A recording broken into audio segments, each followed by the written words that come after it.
moment de Blanche vient de faire une crise.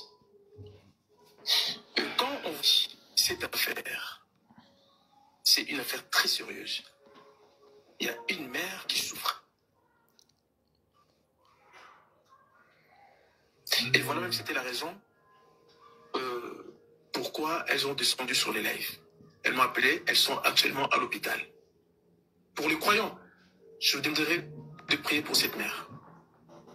Vous voyez? Donc, elle vient de faire une crise. Pendant que je vous parle là, tout de suite. Honte à ceux qui défendent Marcelo. Honte à toutes les femmes qui défendent Marcelo. Celle qui est partie, c'est une femme. Vous devriez peut-être être exemplaire, ferme, sans merci, sans pardon. Au-delà de cette femme soit partie, il y a encore une femme qui reste en douleur, qui pleure tous les jours. Comme nous disons à Lingala, lorsque j'ai appris ça, c'était il y a 4 jours, maman a Tilelo, la ranassé. J'avais peur. Là, elle vient de faire une crise. Parce qu'elle entend, elle écoute tout ce qui s'est dit sur les réseaux. Quand on la traite d'une mère irresponsable, quand on la traite une mère qui court après l'argent, quand on la traite une mère malhonnête, ça fait. Je t'attends la suite, espérons que elle va s'en sortir. Vous voyez? C'est grave, hein? On n'est pas un jeu dans la vie. On n'est pas un jeu. Je pense même que c'est ça le but de Marcelo, c'est ça son souhait.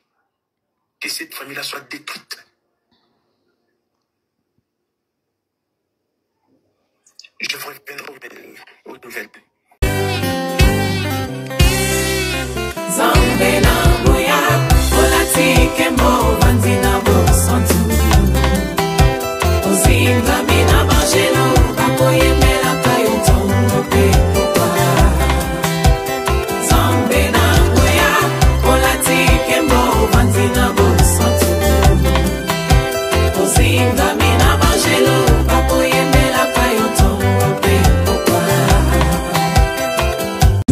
MDG TV, une chaîne Wint pour la cause de Christ. Mafuta Yasika, Mafuta Yasika, Mafuta Yasika.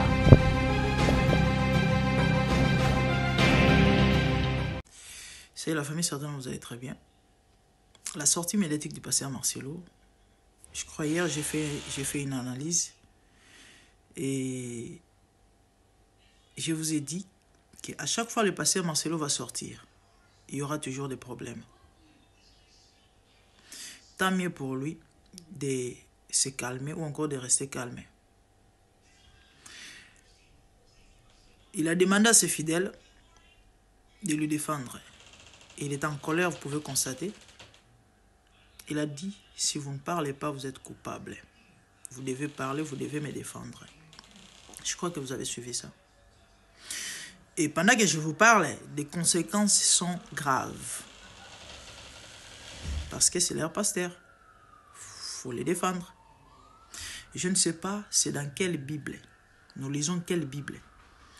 Et il faut continuer à l'appeler pasteur, je ne sais pas. À moi la vengeance, à moi la rétribution. C'est dans la Bible que nous lisons. Gardez silence, moi je combattrai pour vous. C'est la Bible que nous lisons. Et ça, c'est la prédication ou encore le message que le pasteur Marcelo a l'habitude de nous prêcher. Que l'Éternel combattra pour vous. Et quand vous avez des problèmes, confiez-vous en l'Éternel. N'allez pas vous défendre, ne cherchez pas. Mais bizarrement, lui, il va demander à ses fidèles de lui défendre et parler. Et pendant que je vous parle là, les conséquences sont graves. Bandeko makofi ezotambola likolo mamba pasteur Marcelo nazwi rapport na bandeko ya Congo bandimi ya compassion bazo beta batu likolo mamba pasteur na bango Parce que passer à bango sengi bango, il faut pas défendre. Donc, ceux qui ba couture na qui dit bozolo ba mama passer Marcelo en mal. Ceux qui na pour la mabe, ceux en libabe au lokota yango. Au lokota yango. Au betama. Ceux en makasi au bundi. Ceux en makasi te au betami. Semaine passée, non, 2 semaines passées. Semaine passée ou bien semaine où l'équipe kuna. Ndeko moko, boy bato belé en Afrique, bazana ba on a ba méga te, hein. Ba ou l'exa ba monge belé ndebi soto sala na ba réseaux sociaux awa. Ndeko moko, tozo sola nae. Ezena ba butu bona bengi, absinga, mais mamu na ngozo le kana poto na bino na ba réseaux sociaux na bino parce que moi j'ai pas le temps pour na ba. Alobi na ngai, elo nini leki. Azaki na moto. Bino bebi na kini ndenge za la système oza na moto, mutu mususu pe na moto. Bazaki na mama moko. Sikoyo, bon ba embouteillage yo sali mawana. Voilà, sikoyo sali ke tellement ba benga ngonini. Ba Q wana ezaki molai mingi mitu ka ezo bouger kutu te siko ba moto il faut aluka bino bebi ma moto ndenge ezalaka. Fo fila créer kota na madusu po aluka le kanzela. Siko mama mo abandole. Alobi si ya parce que c'est le tout finaye par respect. Waza ina na moto ze mundimi ya compassion et pesa nzoto mama na kita ko swane bande ke yezongi siko lelo ndenge ye moko apesi bango nzela lobi na bango susu ke non so ba lobi te baza coupable il faut ba défendre non mi tuna na bible nini Yesu ba beta ba finge ba bokele ba soyi ba sala union so aloba père pardonne-leur car ils ne savent pas ce qu'ils font. Il s'agit du christianisme et de la chrétienté. La vie de Jésus-Christ. Chrétien veut dire comme Christ. Ceux qui t'ont dit toi disciple à Yesu. Tomi bengi balanzambe, il faut to imiter ton mekola peto sala lokola ye. Il a dit ceux qui nganzeta mubesu ba osala ngabo bongo bino nzeta ko kauka. Yonga na kama ba pasteur o ba ya ko maudire bato po ba fingier, to po ba lobi mabe, to po ba traiter des magiciens, des occultistes, je ne sais pas. Mais vous êtes appelé à ça. Mais bobengami pour na marambo boyebite que tant au commis chrétien il est écrit et je vous envoie comme des brebis au milieu des loups, vous ne savez pas. Soyez prudents et soyez doux et prudents, doux comme la colombe et prudents comme les serpents. Si ko bino botanga la Bible nini boza ba chrétien parce que ba religieux belé ba mbenga un peu ba chrétien sans toutefois natanga comme religieux à motoya au comme discrimination. Mais ba religion est belé ba mi benga ba chrétien bien que ba chrétienté. Donc c'est que ba pasteur est belé au bisoto benga ya ba réveil, ceux qui réveillent ba ça ba chrétien ya chrétienté certainement parce que pasteur Marcelo yeko sala to koloba ngana omituna na Bible nini. Na Bible nini Yesu asenga ba tu ba défendre ba pasteur, to ba prophète, to ba défendre. Non, au contraire. Au contraire, si ko soki bandimi, il faut pas défendre. Et bangonde il faut pas défendre parce que nzambe musala nini. Nzambe musala na ye nini. Et pesi passe et pesi mawe lo baraji e fifonge. Si ko autant tozo ko rappeler bato ke. Ba bisika ya boeza ko kota te. Ba passer à motindo bo baza ko landa te. Mais malheureusement ba envoûté, na bato bazo comprendre te. Bazo ko finga. Ya mwalonga ni boge no zona ba bisika ba kote bino mangamba boy. La Bible dit que les deux accablés de faire des devoirs ensemble, Psaume 133. Et balobi ezali lokola rosé huile ozo utana muto aron ezo kitana bilamba. L'huile et bandi na muto ezo kitana bilamba donc ezo ko affecter bilamba. Aaron qui est l'ange de l'église ou encore qui représente le pasteur. Et huile ezala muto na ezo ko affecter bandimi. De ce qui veut dire, oui, Luana, soit à salité, binonio sur le bébé. Ce que ba ouin au bino boro bengara ba ouin. Ne touchez pas mes ouin. Ne touchez pas mes ouin. Ne touchez. Nana ouindre bango. Ezara nzambe ya likolo.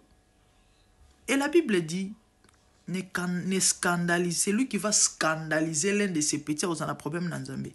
Tu es ouin de Dieu, oui. Mais ne me scandalise pas non plus. Parce que biso tout au bana bon bana ya tata. Naki ouena yo, rassure-toi que ozo tambola malamu. Parce que tant on scandalise nga, on scandalise foi na ngai. Et quand il a porte à l'eau, na beta libaku. Parce que n'est-il passé face à la modèle. Soyez mes imitateurs comme je le suis de Christ. L'apôtre Paul a dit. Si que tant on yo scandalise nga, oza imitateur te. Nga na scandalisé par rapport à l'olenge na yo. Et ça li que na dévié, na renoncé, na dérouté. Au moins on a un problème dans Nzambe parce que c'est la Bible qui le dit. Ne touchez pas mais oui. Tu retouches tes mescoba, on va scandaliser, ba petit, ba plus petit. Jésus a dit, bon meka ko sala yango te, ce que tant bino bo sala yango. C'est ça. Naibisa bino à chaque fois passer Marcelo roya ko loba. Moto ko pela. Bonziminga afingi bato. Alobi ke Nzambe mutatinda ke aya ko loba. Donc Nzambe tinde ya ko finga batu et mutune za Nzambe nino ko tinda ba finga batu parce que Bible solo la biso ya livre ya juge ya juge de pardon que tant ba ange ya Satan na Nzambe bana ko wela corps à Moïse ya Satan ba bana ko finga ba o Nzambe bana o longizong sa mafinga te ba lo ba que le Seigneur te réprime suko Nzambe zo tinda mosel na ya ko finga ko za Nzambe nini. Pour le que Nzambe mutatinde ya ko répondre. Nzambe mutatinde ya ko loba. A défier bato lobi guerre et na réseaux sociaux de ton répondre. Pasteur azo ça la guerre na bato na réseaux sociaux. Ah mais franchement c'est grave. C'est grave. Molimo égarément, molimo erreur, makila ya blanche, bato msuba lobino eza makila ya blanche. Bato msuba lobi eza molimo égarément, bato msuba lobi eza molimo erreur. N'oubliez pas que c'est l'Éternel qui a endurci le cœur de Pharaon. Pour la qui sa Pharaon. On a essayé mon sel en Zambé. To benge bongo. Parce que aloba kaza mon sel en Zambé. Aloba qui so écoute mon numéro bon maté ou bon ani le bon nga mon sel en Zambé. On a essayé conseil papa et toi batu bisonyoso. Toi faillible. Répentez-vous. Si simple que ça. Non non. Et batum sous va conclure va lobi non libo mais si là te parce que pour votre information parce que mon sel a fait ça témoignage. Que moto ningana ye na parcours na ye likola bisimba simba na kokola je crois que belo bobi passer Marcelo depuis boyoka ba témoignage na avant conversion na étant azama mwana muke bandoki balinga balia ye azoka ba voix ezolo bana yeke Marcelo le to leo na musaka certainement vous rappelez ngana landa ngo ba betelanga di soloté pour mu kansa ma nyoso ba lo beza mambo lokuta aha na ndenge na parcours ke na so boko simba kisi moto ningana ba balobi non c'est que ba sekela libo mais silité parce que moto akozala kokuma na ba niveau te mosala Nzambe ya ndenge nini bandeko bandimi bando défendre pasteur na bango ebitumba ba komo beta batu doto yoka basango bat bazo bomana siko biloko boeto lobate ya solo wana to lobate. C'est la famille, certainement vous allez très bien, moi ça va par la grâce de Dieu. Triste nouvelle, la maman de Blanche entre la vie et la mort. Et la mémé a fait une crise la nuit dernière. Qu'est-ce qui s'est passé? Je crois hier j'ai fait une émission où je parlais des fidèles de la compassion, de l'église La Compassion, et qui sont en train de défendre leur pasteur par l'ordre des pasteurs Marcelo. On a tous suivi la sortie médiatique de l'homme de Dieu, de l'homme de Dieu, qui demande à ses fidèles de lui défendre. Si c'est thèse, ils seront coupables. Et pour ne pas être coupables devant Dieu et devant Marcelo, selon leur Bible à eux, que leur pasteur a écrit, ils décident de défendre leur pasteur par la bagarre, par les insultes. Il y a des émissions sur les réseaux et il y a des messages, des menaces partout. Alors, si lui-même, si le pasteur Marcelo se lève et demande à ses fidèles de le défendre, c'est clair que lui-même, il est capable d'aller plus loin et de faire plus grave. Le frère de Blanche, de maman Blanche menacée de mort.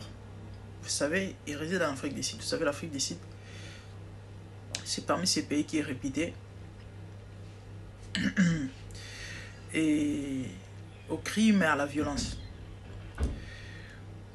On l'a envoyé des bandits et il s'est camouflé. Là, il a même peur de faire des émissions. La maman a appris les dires de son beau-fils par rapport aux sorties médiatiques de Pasteur Marcelo. Vous avez suivi les vidéos, tout ce qu'il a raconté. Hein, je parle des vidéos, plusieurs vidéos, différentes vidéos, où il a déclaré la guerre sur les nets ou encore sur les réseaux sociaux. Un pasteur, où il a déclaré la guerre sur les réseaux sociaux, il doit répondre. Et il fait la guerre, au fait. Il a dit des choses concernant la belle famille. Il a traité sa belle famille de cupide. Et la maman a appris tout ça. Elle court derrière l'argent. Elle a réclamé 800 000 $. Elle a demandé 800 000 $. Ce qu'il a fait très mal, c'est qu'est-ce que l'argent... Est-ce que l'argent peut remplacer sa fille? Par rapport à sa vie, à son éducation, à la manière dont elle a éduqué ses enfants,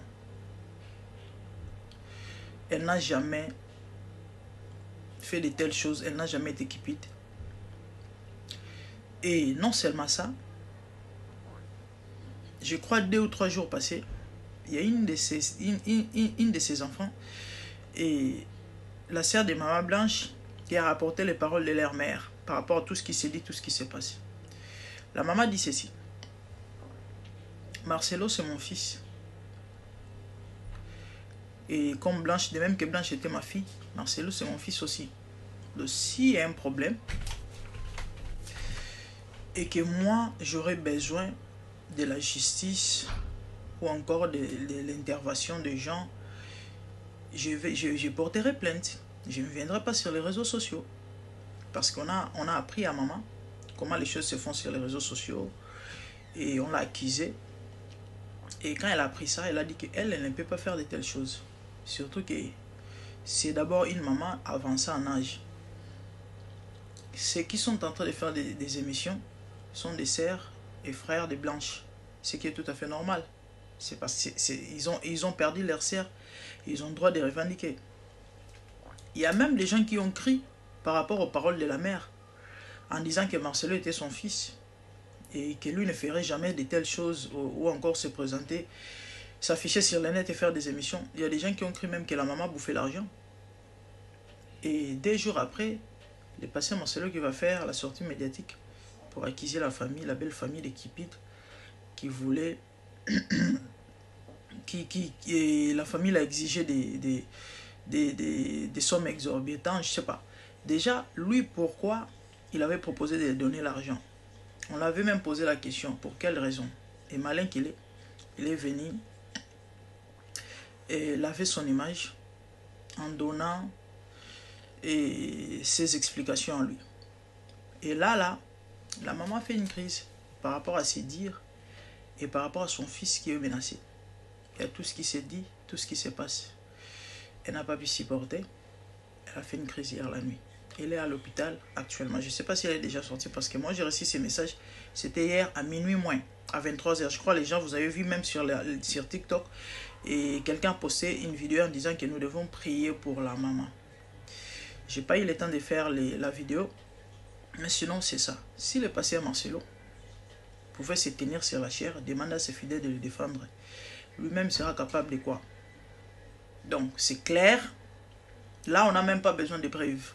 Oui, parce que le fait déjà de se tenir sur la chair et demander à ses fidèles de le défendre, c'est clair, ça prouve qu'on a affaire à un Koulouna, à une bande de Koulouna, déguisés en serviteurs de Dieu. Donc le frère de Blanche menacé de mort, si quelque chose de mal est arrivé au Messie aujourd'hui, c'est Marcelo. Si la maman mourait, on ne souhaite pas que Dieu le garde. Raison pour laquelle je demande que vous puissiez prier pour cette famille. Moi, je vous ai dit, hein, à chaque fois le pasteur Marcelo viendra se présenter et dire des choses. Motoko Pela. Puis c'est une raison. Hein. tala maloba mabe ya mosala ya Nzambe ayena kofinga bato tala na pasteur afinga bato aya azotinda bandimi ba défendre ye Nzambe soute à moi la vengeance à moi la rétribution pasteur Marcelo effacer na Bible na ye gardez silence moi j'ai combattu pour vous pasteur Marcelo effacer na Bible na ye na moni ba merci Seigneur merci namoni bato musu ba komona ba commentaire na loba penza banani oyo est-ce que enda vanda nie mais kasa mosala Nzambe te ya bisa biso za pasteur so muto chrétien bo ngoni le aro aroboma mutu te combien ye muto mosala Nzambe aboma mutu akoboma mutu te kasi fasela ki mosala Nzambe na mambo nyonso ti Bible zo lopekisa mutu se justifie neta si alobaki apesa ki explication bandima ete il faut kanga monoko c'est ce que la Bible dit. C'est ce que la Bible dit. Paul dit soyez mes imitateurs comme je suis de Jésus-Christ. Donc, un serviteur de Dieu, un pasteur, il faut ça nous ndakisa. Yo zo tellement que la chers aux soba fidèles, soba lobby te baza coupable, il faut pas défendre yo. Donc, au remplacer bango nesika Nzambe. Nzambe souti moto défendre yo faut ba bandimi. Et bandimi bango beta batu. Nga ezaki déjà semaine passée, de au moins tinel nga message. Abisinga mère bande quoi la compassion baza déterminé balobi na patient na bango ko meka akobeta mana makofi bandi me bakuluna passer bakuluna sikobota à niveau de danger compassion za na combien de membres sikoyo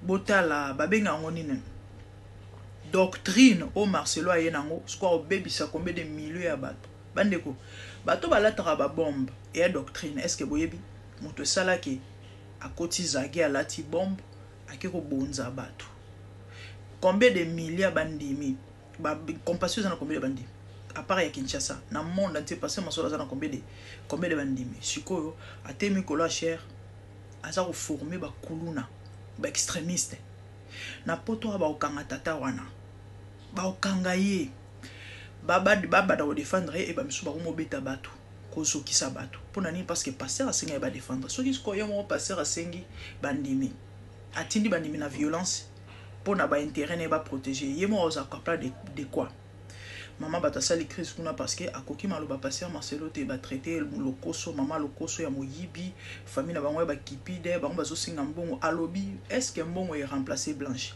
ata soki lelo Marcelo pesi bango 100 millions de dollars est-ce que ko remplacer Blanche et remplacer Blanche tende sali pasi na koyoka ndenge mwana na ya mobali kuna aza menacé akomi ko batama akomi ko bombama mama koki amote mama sali crise to bondela pona mama oyo mambo yo suka boité justice pour Blanche pasteur Marcelo a ko expliquer biso force de progrès la compassion la famille et officieusement et to komi la milice mususu na mboka Congo na kombo ya force de progrès la compassion. Tous en a force de progrès IDP, tout comme ce qu'on a force de progrès la compassion. Milice a passé à Marcelo. Oyo ba komi ko défendre ye. Na obeta bat makofi, na ko finga bato. Quand on force de progrès ba salara au lobby mabe contre IDP, tout ba sepel na hotel na ba propos na yo contre Fachi aux Zonkuba. Ba ko boma yo nde ba boma tata oyo. Tato ba ko boma IDP ça.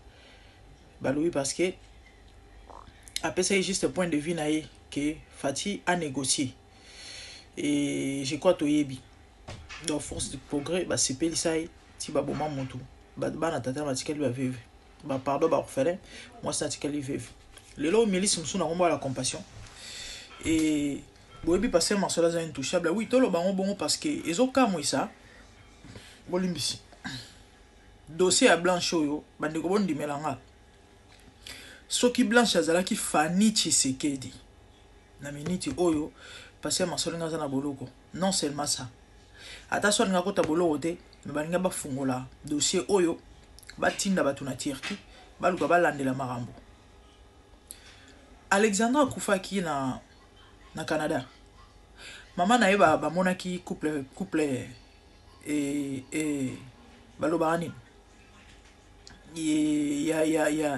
ya présidence Fati Betona Mosina bakutana ina na mokonzi mboka na Mosina ba réconforter maman bapesi ye mbongo tokoki bapesaki ye soki 100 000 bapesi bango bavisa soki plus de 10 personnes en famille na ye na babato misusu batindi ambassadeur et puis baki kolandela dossier mambo Alexandra. Mais comment expliquer Blanche à congolaise et puis azaki figure publique aya mutu mo ayebanaki muto batu balingaki mingi bomona matanga na ebe menene nge bougaki monde entier tomoni batu bauti na ba continent nyonso na mindele na batu mwendu bayek matanga ya Blanche bango moko bazalaki bakonzi liwa ya Blanche bandeko flou na flou ba benga ngoni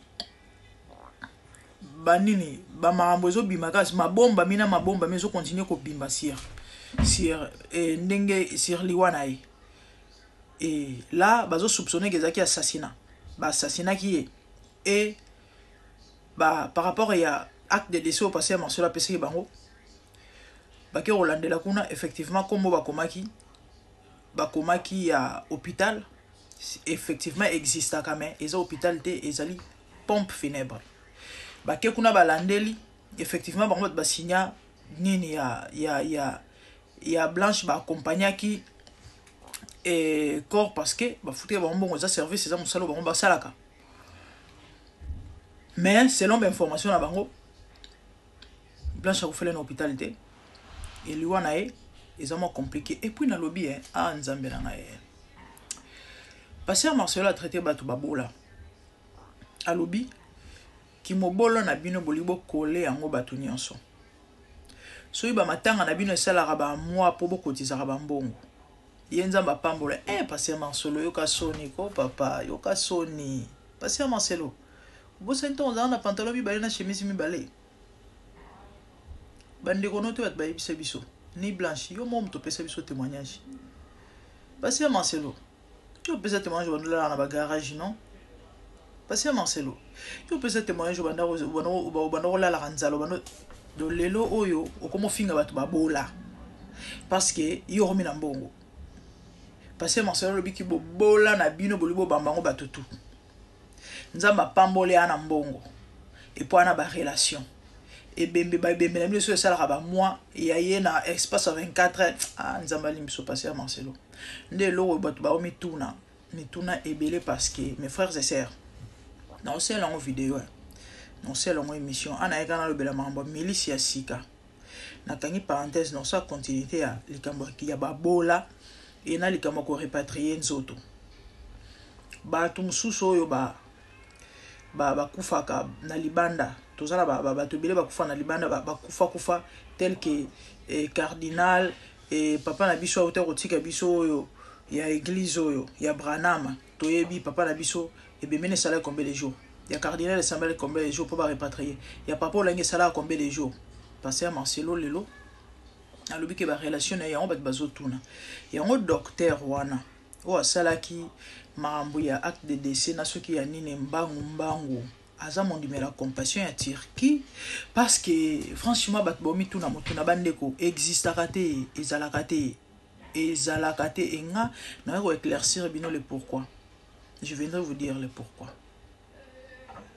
milice ya sikebota na Congo na Kisasa et force de progrès compassion baza ko beta batu pona défendre Pasteur na bango quand on force de progrès IDPC beta batu pona défendre Fatina régime donc compassion peut se défendre et so beta batu et ba ko sala bango le côté pourquoi parce que Pasteur Marcelo déjà dans ceux qui yemoko baza incapable de convoquer l'état est capable de refungola dossier pour la Blanche pourquoi parce que et Fatina moi si na petit so baza bandimi ya compassion ya huis clos et je sais pas mais est-il que tu es que Pasteur Marcelo a close na famille présidentielle Seigneur Jésus la justice c'est dit ana un problème té ba konzamboka Congo mambo so bokoti angote boy ba ke bozala épargner te na kanda ya Nzambe mokonzi nyonso aza na mboka Congo o aza na pouvoir ya koluka ko fungola dossier afin que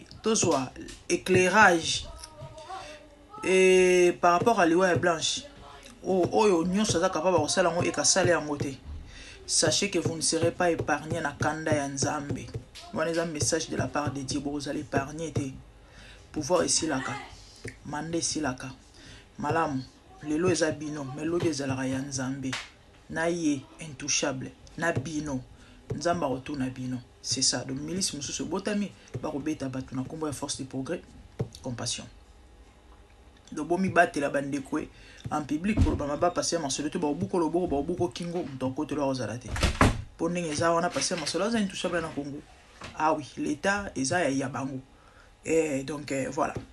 Voilà, c'est ça. Triste hein, pas si mawa.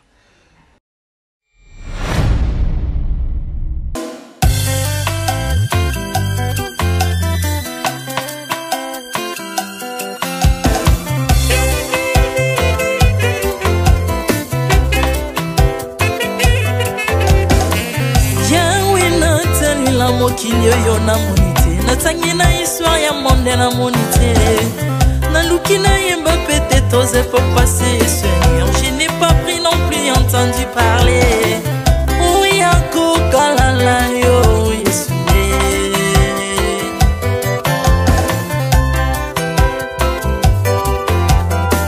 même na domaine ya sorcellerie nationale atana oyo ya international papa na yo kisangwa banzamba mokilo yo mokota kufa se kwa lokola yo Yesu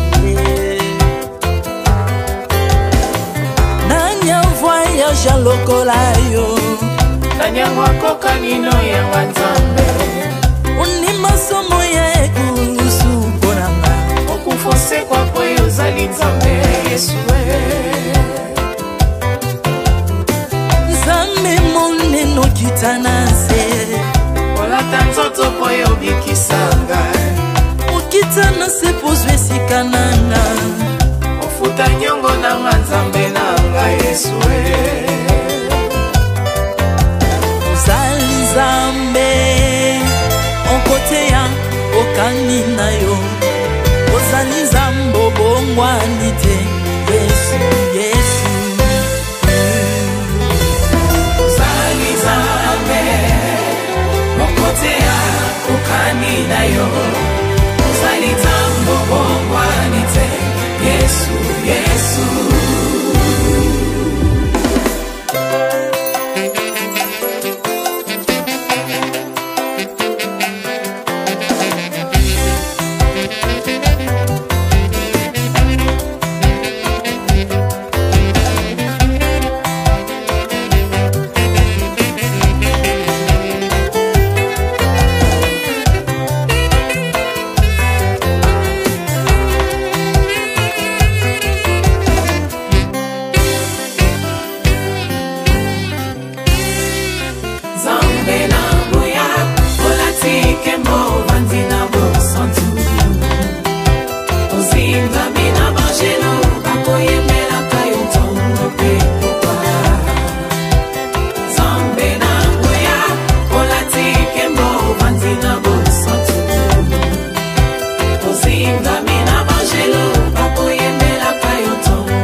Ozali Nzambe na bomoi papa Ozali Nzambe na bomoi yawe Ozali kondi oyo esimba bomoi nanga Ozali Nzambe oyo abikisa maladi nakokende wapi Nzambe soki na yo te likolo evangelo na yo yawe mabele enyatelo na yo Ozali Nzambe Ozali Nzambe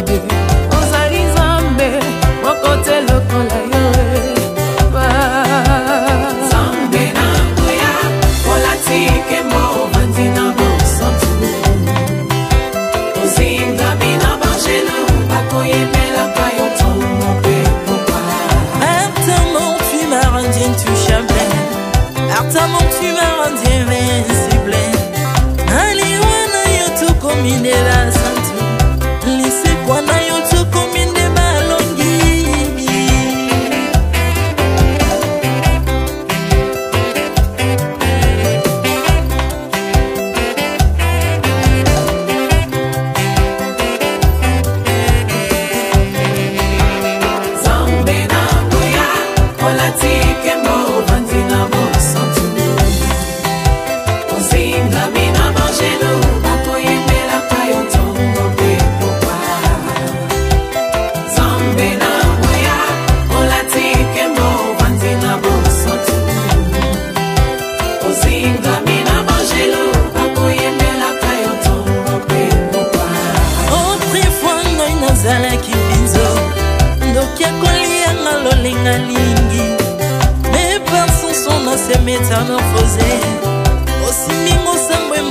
na miso bolingo bebi naza toxique grâce à lui.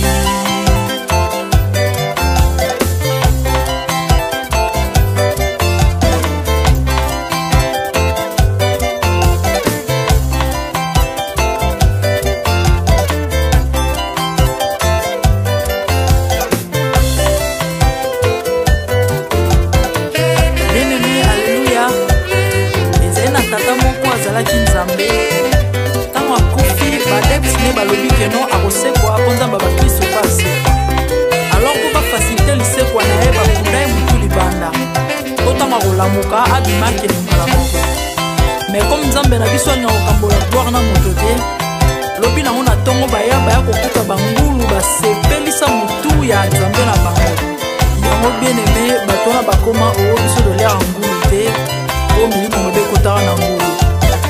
So bino bolera ngulu te po milimo wabe kota na ngulu bomelaka mai te po milimo wabe kotaka na mai yango tokumbisa nzambe po akufa asekwa avandi na loboko